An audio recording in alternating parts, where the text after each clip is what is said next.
You do not fight tanks without armor. That was the rule. Everyone knew it. Every army in the world believed it. If enemy armor breaks through your lines, you meet steel with steel. Heavy tanks. Thick armor. Big guns. Because anything else gets you killed. Especially if you are lightly armored. Especially if you are open-topped.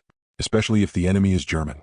By 1944, German Panzer crews had learned to sneer at anything that wasn't a tank.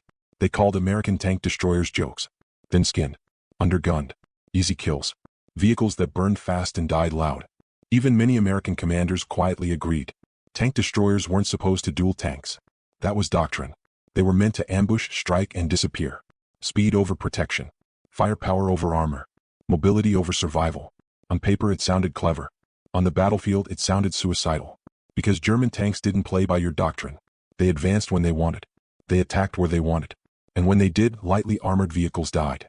So the rule hardened into certainty. Tank destroyers were expendable. Tank destroyers were temporary. Tank destroyers were jokes. But in January 1945, in a frozen French forest, one man broke that rule so completely that even the Germans were forced to admit it. Because on that day, a single American soldier climbed onto a burning tank destroyer and turned a joke into a slaughter. You are Audie Murphy. You are 19 years old. You weigh barely 110 pounds soaking wet. You stand just over 5 feet tall. You look more like a farm kid than a soldier. Because that's exactly what you are. You grew up in Hunt County, Texas. One of 12 children. Poor, hungry, tough. You learned how to hunt to keep your family alive. You learned how to shoot because missing meant going hungry. When Pearl Harbor happens, you try to enlist. The Marines turn you away. Too small. The Navy turns you away. Too young.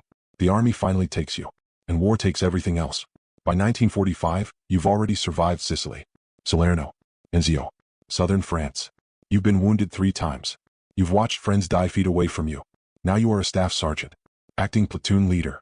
And your unit, the 15th Infantry Regiment, is holding a thin defensive line near the village of Holtzwihr, France. Winter clamps down hard. The ground is frozen. The trees are bare. Snow crunches under boots and tracks. Across from you are German forces trying one last desperate counterattack. Infantry, armor, everything they have left. Supporting your position is a single American tank destroyer, an M10. Open-topped. Thin armor. A 3-inch gun mounted on a rotating turret. German crews laugh at these things. They call them paper coffins. And now German armor is moving. Your men dig in. You can hear engines through the trees. You know what comes next. You don't have tanks. You don't have reinforcements. You don't even have a full platoon. You have frozen rifles. Low ammunition. And one mocked, dismissed, lightly armored tank destroyer. And when the Germans attack, you are the one in charge. The German artillery starts first. Shells slam into the forest. Trees splinter. Snow erupts into the air. The ground shakes beneath your boots. You shout orders. Your men spread out. Hug the earth. Then the infantry comes. Gray figures moving between trees. Dozens of them. Then more. You can hear shouted commands in German. The clatter of machine guns. And then you hear it. Engines. Not trucks. Not half-tracks. Tanks. You see them through the trees. German panzers rolling forward, guns searching, tracks chewing through frozen ground. Your tank destroyer fires. The 3-inch gun roars. The recoil shakes the vehicle. A shell slams into the lead German tank. But not a kill. The German tank keeps coming. Another shot. Another blast. The forest echoes with thunder. Then a German shell answers. It slams into the M10. Steel shrieks. Fire erupts inside the open turret. Ammunition cooks off. Flames pour out. The tank destroyer is disabled. The crew bails out, burned, wounded, terrified. The joke is finished. Or it should be. Your men start to fall back. The German infantry surges forward. Tanks advance behind them, confident now. You grab a field telephone. Call artillery. Coordinates. Distances. Adjustments.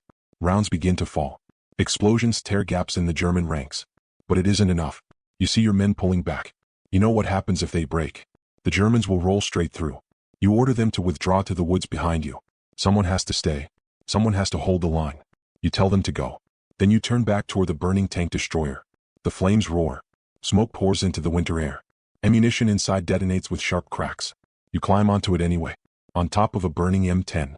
You grab the .50 caliber machine gun mounted on the turret. The metal is hot. The smoke stings your eyes. Your hands blister as you grip the weapon.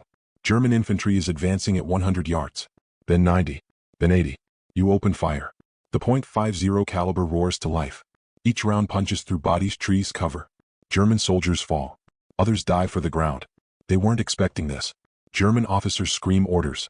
Tanks begin firing blindly into the woods. Shells explode around you. You stay on the gun. You fire until the barrel glows. You fire until your arms shake. German infantry attacks again. You cut them down. They try to flank. You swing the gun and rake them. They bring up machine guns. You silence them. Minutes stretch into eternity. The tank destroyer continues to burn beneath you.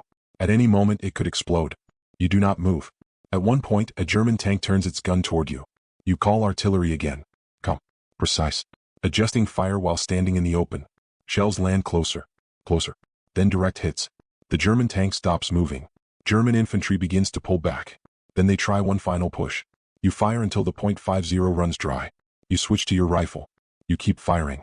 By the time it ends, the snow in front of you is littered with bodies. German casualties number in the dozens. Some estimates say over 50 killed. You are wounded. Your leg bleeds. Your lungs burn from smoke. You finally jump down from the tank destroyer. Only then do you collapse. Mid-roll seat. If you find this kind of forgotten military history as fascinating as we do, we'd be honored if you'd hit that subscribe button.